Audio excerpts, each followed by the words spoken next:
사도 보충입니다.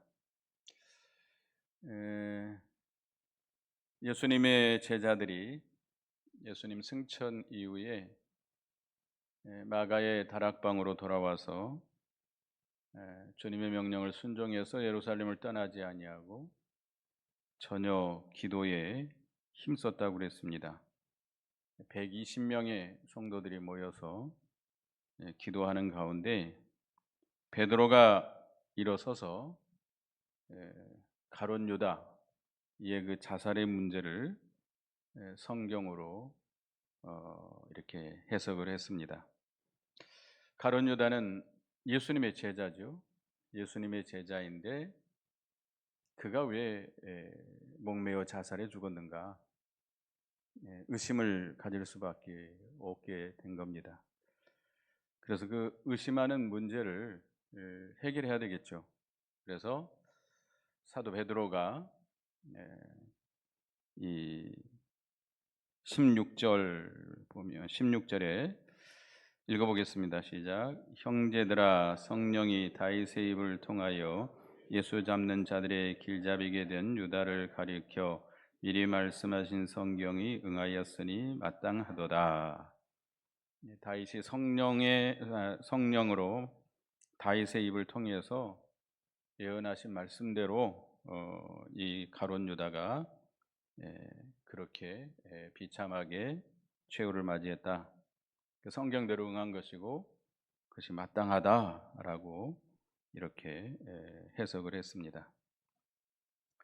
이 가룟 유다는 예수님을 팔아먹었죠. 예수님을 죽이는 자들의 앞잡이가 되어서 예수님이 겟세마네 동산에 기도하고 계실 때에 그 무리들을 이끌고 앞잡이가 돼서 예수님을 잡으러 왔었고 잡아서 은 30에 예수님을 팔아서 넘겼죠. 예수님을 배반했고 무지한 자의 피를 판 그 가룟 유다는 하나님의 심판을 받아서 이런 저주스러운 죽음을 당한 것이 마땅하다 이렇게 해석을 했습니다. 이것은 시편에 기록된 말씀과 같은 거죠. 여기 20절 보겠습니다. 20절 시편에 있는 내용인데 20절 보겠습니다. 시작. 시편에 기록하였으되 그의 거처를 황폐하게 하시며 거기 거하는 자가 없게 하소서 하였고 또 일렀으되 그의 직분을 타인이 취하게 하소서 하였도다.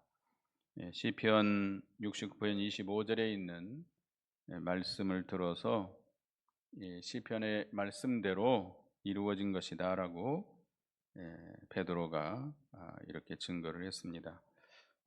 하나님을 반대하고 하나님의 구원 운동을 크게 방해한 자 저주를 받아 마땅하다라는 겁니다.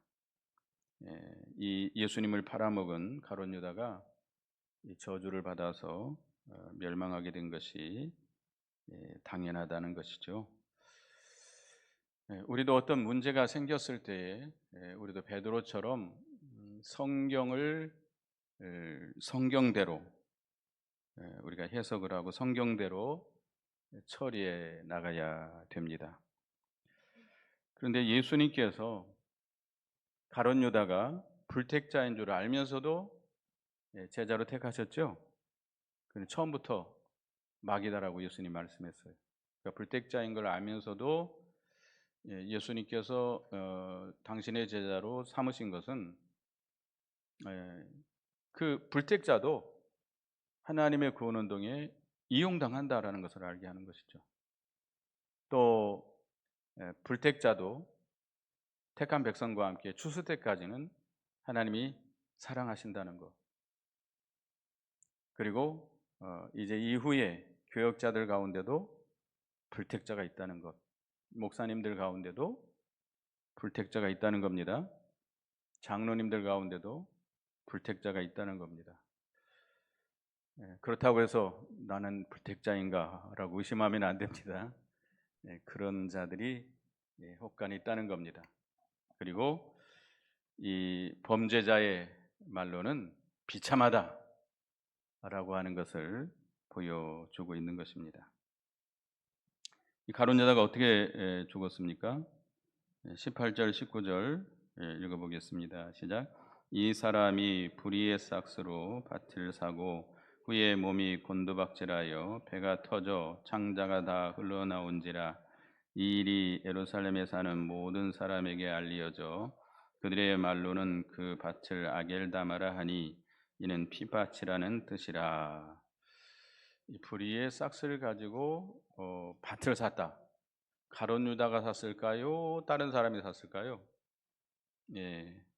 마태복음 27장 보겠습니다. 마태복음 27장 3절부터 보겠습니다. 27장 3절에서 7절까지 8절까지 읽어보겠습니다. 마태복음 27장 3절부터 읽어봅니다. 시작. 그때에 예수를 판 유다가 그의 정죄됨을 보고 스스로 뉘우쳐 그 은 30을 대제사장들과 장로들에게 도로 갖다 주며 이르되 내가 무죄한 피를 팔고 죄를 범하였도다 하니 그들이 이르되 그것이 우리에게 무슨 상관이냐 내가 당하라 하거늘 유다가 은을 송소에 던져놓고 물러가서 스스로 목매어 죽은지라. 대제사장들이 그 은을 거두어 이르되 이것은 피값이라 성전고에 넣어둠이 옳지 않다 하고 의논한 후 이것으로 토기장이의 밭을 사서 나그네의 묘지를 삼았으니 이러므로 오늘날까지 그 밭을 피밭이라 일컫더라. 예. 예수님을 은 30에 팔았는데 팔고 난 후에 스스로 뉘우쳤습니다. 뉘우쳤다는 것은 회개했다는 것이 아니고 그는 불택자지만 불택자에게도 양심이 있잖아요. 자기 스승을 팔아먹고 그 은 30 가지고 좀 뭐 하겠습니까? 은 30 가지고 그 욕심이 생겨가지고 그 돈에 눈이 멀어서 스승을 팔아먹었지만 예수님이 정죄되고 이렇게 고통당하는 것을 보고 스스로 뉘우치고 성전에 갔다가 은 30을 도로 갖다 줬습니다. 대제사장과 장로들이 갖다 주니까 그 대제사장들이 그 은을 걷어 가지고 뭘 샀어요? 밭을 샀습니다. 토기장의 밭을 사서 나그네의 묘지로 삼았다. 그래서 오늘날까지 그 밭을 피밭이라 일컬었다 그랬습니다. 그러니까 이 가룟 유다가 산 것이 아니고 누가 산 거죠? 대제사장들이 그 밭을 샀고 그가 아마 언덕 위에서 목을 매달았는데 나무가 부러져서 굴러 떨어져서 창자가 흘러나와서 죽었다고 그랬습니다. 아주 비참하게 죽음을 당한 거죠. 이렇게 예수님을 팔아먹고 예수님을 통해서 하시는 구원운동을 방해한 죄로서 그런 이 비참한 최후를 맞이하게 된 겁니다. 오늘날도 예수님을 팔아먹을 수 있나요? 팔아먹을 수 있죠. 예수님의 몸이 어디에 있죠? 교회죠, 교회. 교회는 예수님의 몸이고 교회의 머리는 예수님입니다. 교회를 팔아먹는 자들이 있어요. 있을까요, 없을까요? 있어요. 물론 교회 장소가 협소해서 다른 곳으로 옮기기 위해서 팔고 가는 것은 괜찮습니다. 근데 어떤 목사님들은 자기가 개척했다 해가지고 그 교회 재산을 팔고 자기 재산으로 삼아버리는 그런 목사님들도 계십니다. 은퇴할 때 그렇게 팔고 가시는 분들도 있고 은퇴하기 전에 처분하는 분도 계시고 그러는데 하여튼 뭐 꼭 목사님들뿐만 아니라 교회를 주님의 몸 된 교회를 자기의 어떤 이익을 위해서 팔아먹는다. 주님을 팔아먹는 거죠. 예수님을 파는 거죠. 또 하나님께서는 이 교회를 통해서 주님의 구원운동을 이루어나가고 계시는데 이 교회를 통해서 하시는 구원운동을 방해하는 것, 주님의 구원운동을 방해하는 죄가 되는 것입니다. 그래서 우리는 항상 두렵고 떨리는 마음으로 혹시 내가 하나님의 구원운동에 방해가 되지 않을까 늘 삼가 조심해야 됩니다. 교회에 상처를 주고 교회의 그 어린 소자에게 상처를 주는 것, 그것은 큰 죄라고 그랬습니다. 그래서 하나님의 구원 운동에 손해가 되지 않도록, 도움이 됐으면 도움이 됐지 손해가 되지 않도록 삼가 조심해야 되겠습니다. 그래서 21절부터는 베드로가 계속해서 일을 보고 있죠. 사도를 보충하겠다고 했습니다. 가룟 유다가 죽었으니 한 사람이 이제 골이 난 거잖아요.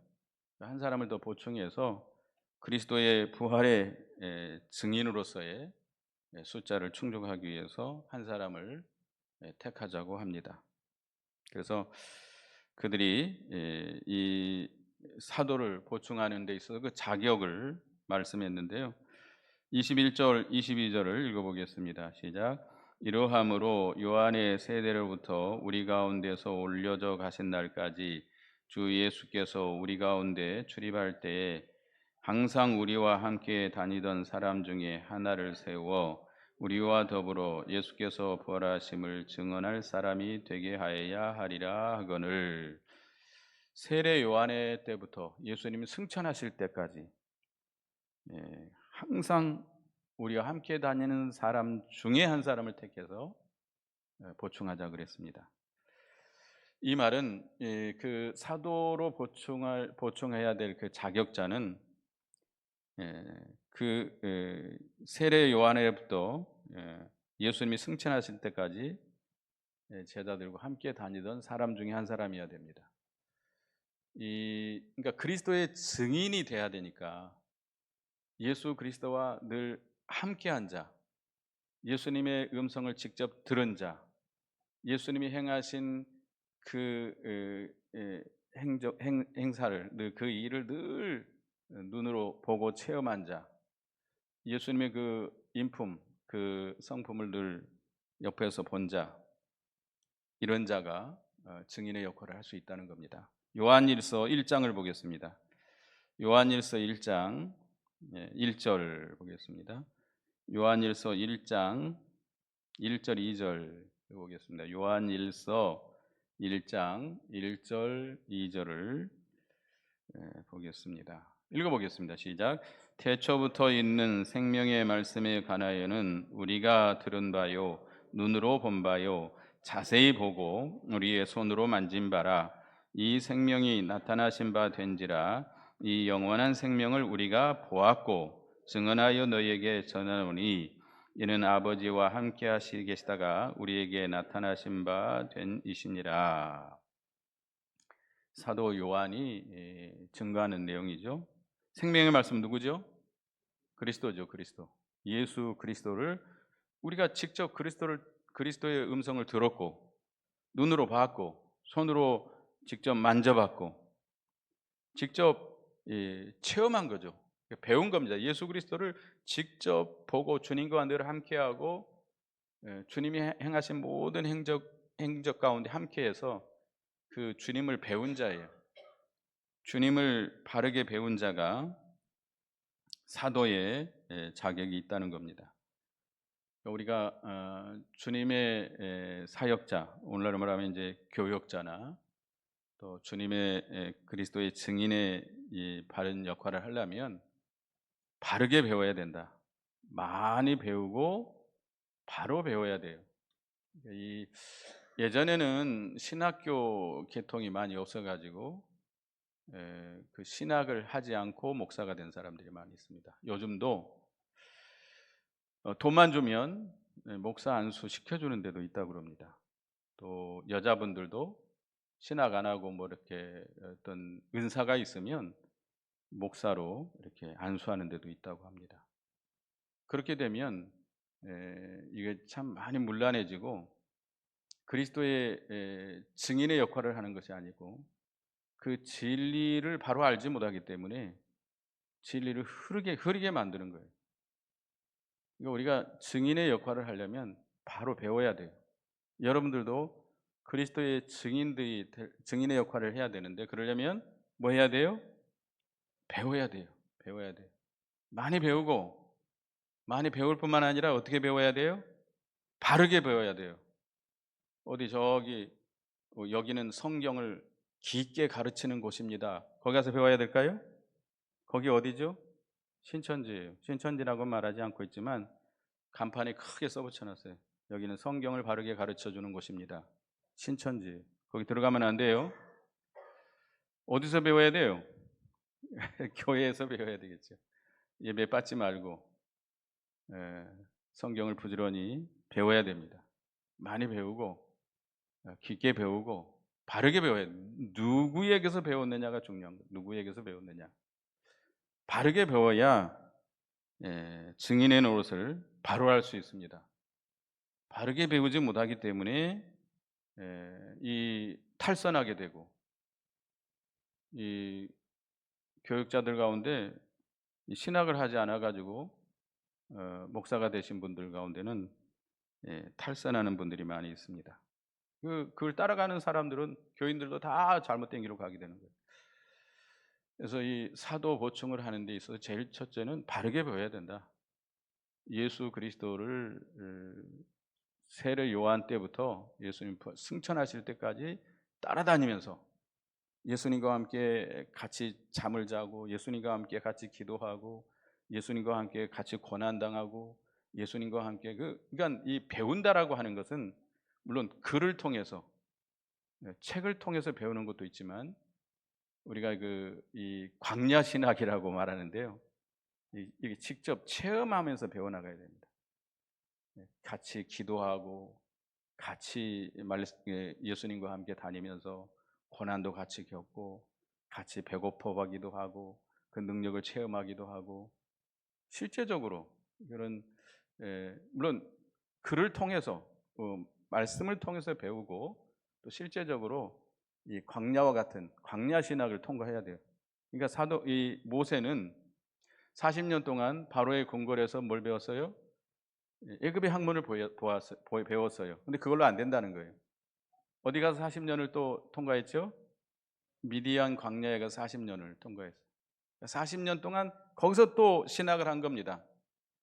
그 40년의 과정 속에서 자기가 깨져나가고 연단 받으면서 신학 과정을 통과한 거예요. 그러니까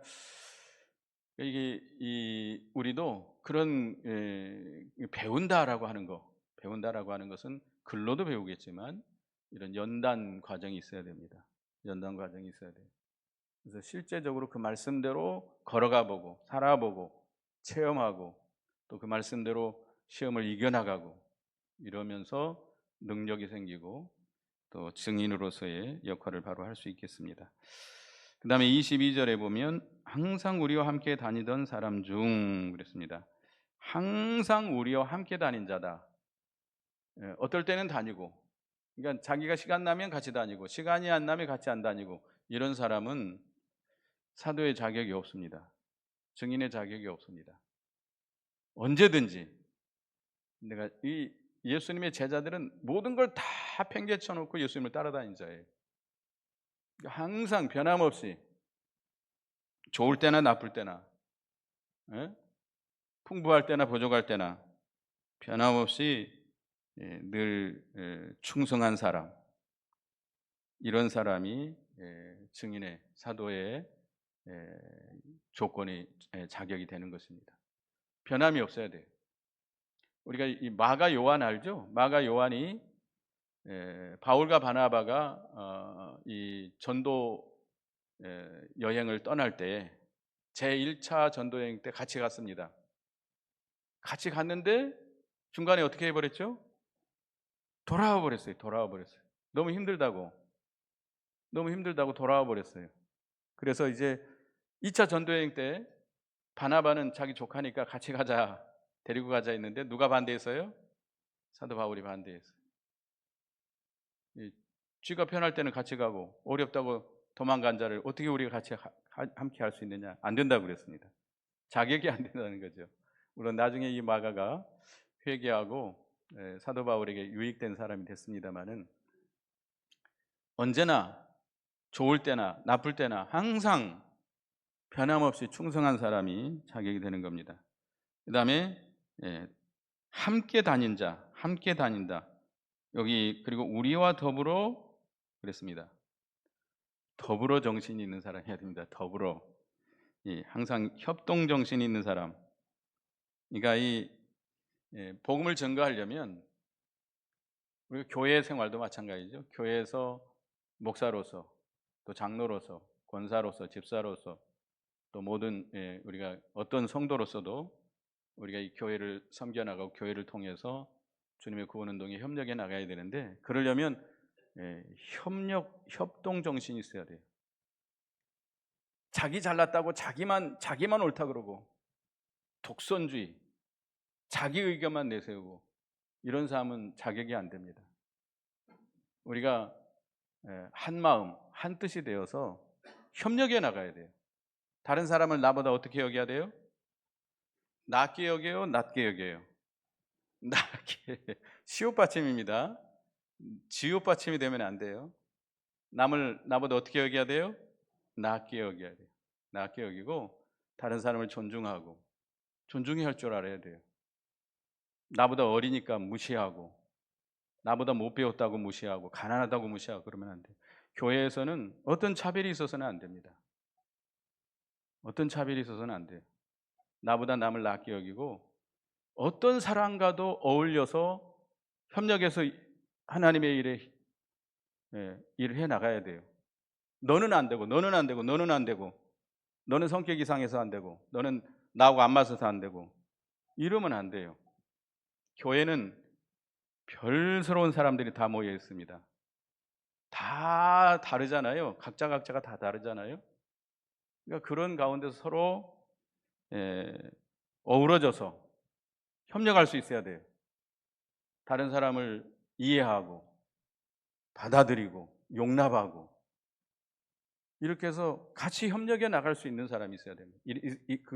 그런 사람이 그리스도의 증인의 자격이 있는 겁니다. 자기 똑똑하다고, 너는 안 돼, 너도 안 돼, 너도 안 돼, 내가 제일이야, 이런 사람은 일꾼의 자격이 안 됩니다. 우리는 예수 그리스도의 마음을 가지고 낮아져서 남을 어떻게 여겨야 돼요? 낮게 여겨야 돼요. 다른 사람을 존중하고, 무시하지 말고 존중히 여기고, 어떤 사람과도 어우러져야 돼요. 어떤 사람과도 협력하고 받들어 나가야 돼요. 다 온전하지 못하잖아요. 또 사람마다 다 장단점이 다 있어요. 그렇기 때문에 서로 이렇게 맞춰서 서로 협력해서 나가야 됩니다. 그래서 그런 사람을 찾다가 23절에 두 사람을 얻었습니다. 누구죠? 요셉과 마띠아. 여기 바사바 유스도라고 하는 요셉, 그리고 마띠아, 두 사람을 선정을 했습니다. 선정을 해가지고 이제 하나님 앞에 이제 제비를 뽑아서 세우게 되는데, 24절을 읽겠습니다. 시작. 그들이 기도하여 이르되 무사람의 마음을 아시는 주여, 이 두 사람 중에 누가 주님께 택하신 바 되어 25절 26절 봉사와 및 사도의 직무를 대신할 자인지를 보이시옵소서. 유다는 이 직무를 버리고 제 곳으로 갔나이다 하고 제비 뽑아 마띠아를 얻으니 그가 11사도의 수에 들어가니라. 기도하고 뭘 뽑았어요? 제비를 뽑아서 마띠아를 세웠습니다. 제비를 뽑은 것은 사람의 뜻을 따라서 세우겠다는 것이 아니고, 누구의 뜻을 따라서? 하나님의 뜻을 따라서 세우겠다는 겁니다. 이 제비라고 하는 것은, 지금은 제비 뽑으면 안 됩니다. 구약 시대, 또 성경이 완성되기 전 이 사도 시대, 그때는 성경이 완성되지 않았기 때문에 하나님의 특별 계시, 표준 계시들이 있었습니다. 특별히 구약 시대에는 여러 가지 방법으로 하나님의 사람들을 통해서 우리에게 계시를 주셨습니다. 음성으로 아브라함아 아브라함아, 모세야 모세야, 음성으로 들려줄 때가 있었고, 그 다음에 꿈이라든지 환상이라든지, 다니엘서에 꿈들이 많이 나오죠. 꿈, 요셉 하면 꿈이라든지, 환상이라든지 이상이라든지 또 우림과 둔림이 있는데, 우림과 둔림은 뭐냐면 제사장들의 그 가슴에 차는 흉배와 같은 것인데요, 양쪽에 방울이 달려 있다고 합니다. 그래서 이 오른쪽 방울이 흔들린다든지 왼쪽 방울이 흔들린다, 하나님께서 그렇게 역사하신 거예요. 그래서 그 뜻을 찾아갔고요. 그 다음에 제비를 뽑아서 그 하나님의 뜻을 찾았다고 합니다. 우리 잠언 16장 33절을 보겠습니다. 잠언 16장 33절.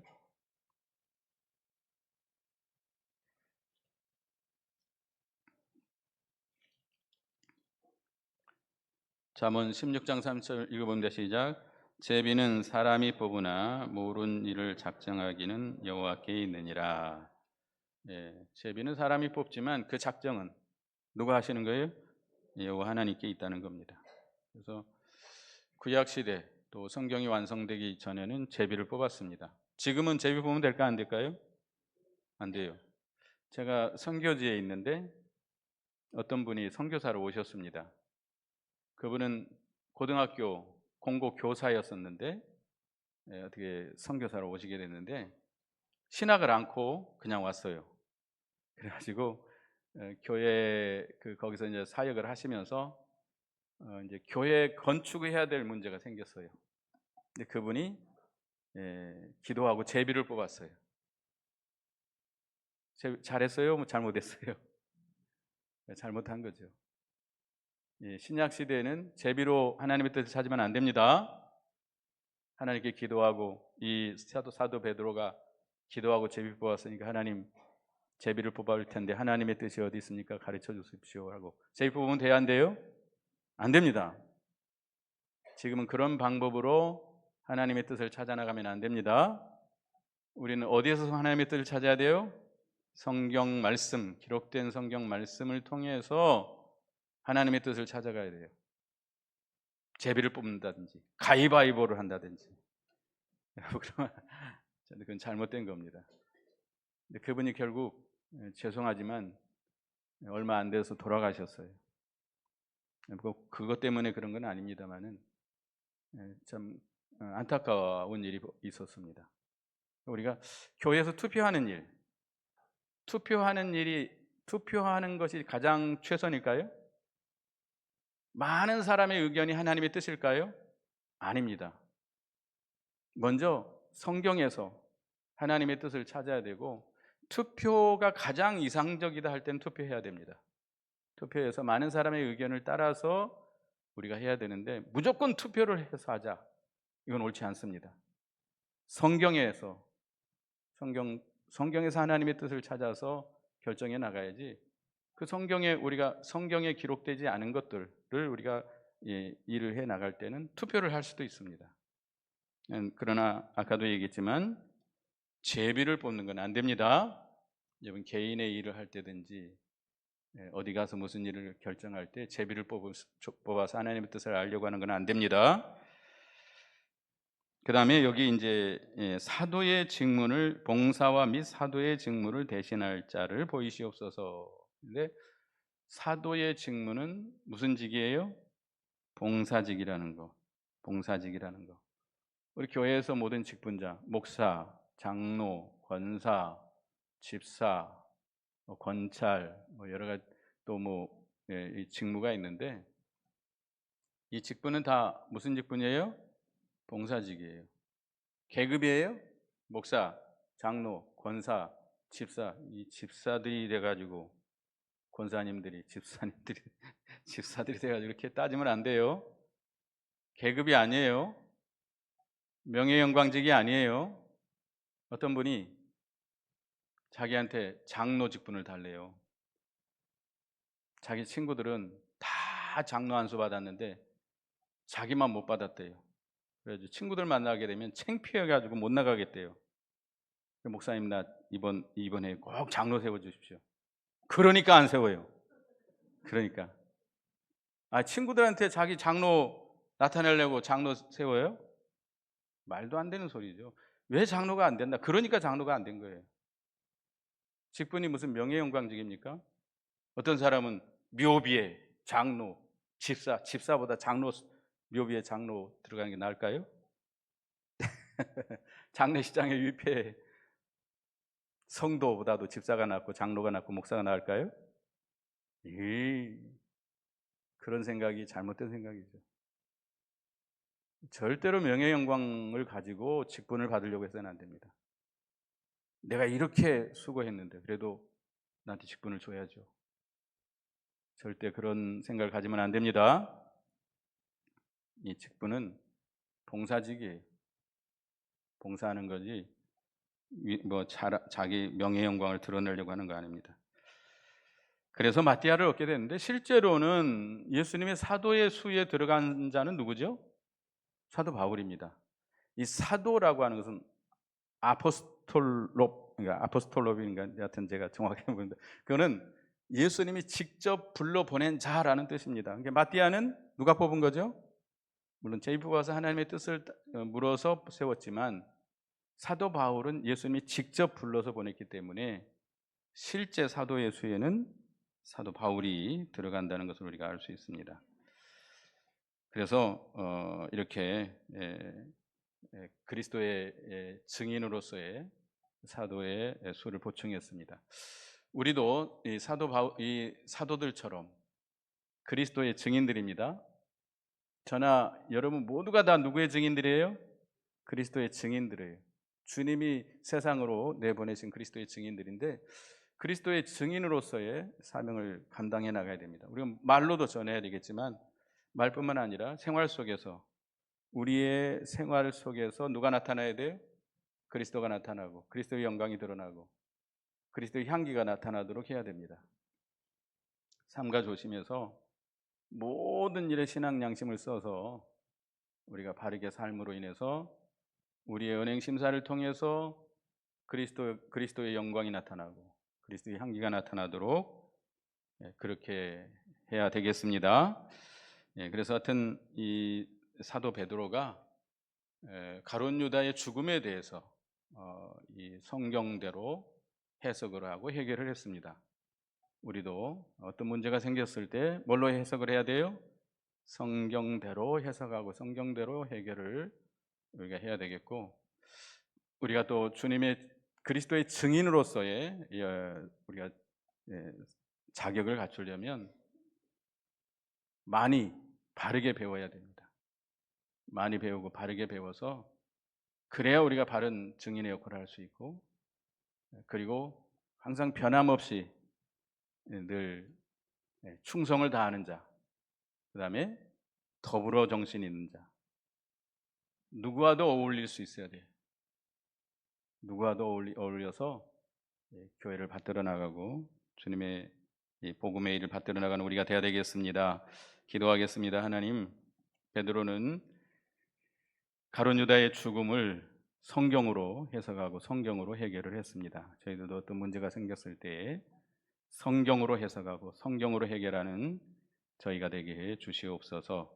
또 사도를 보충할 때 그 자격을 갖춘 자를 뽑았는데 항상 예수님과 함께 다니며 배운 자, 많이 배우고 바르게 확실하게 배운 자가 증인의 역할을 할 수 있다고 그랬습니다.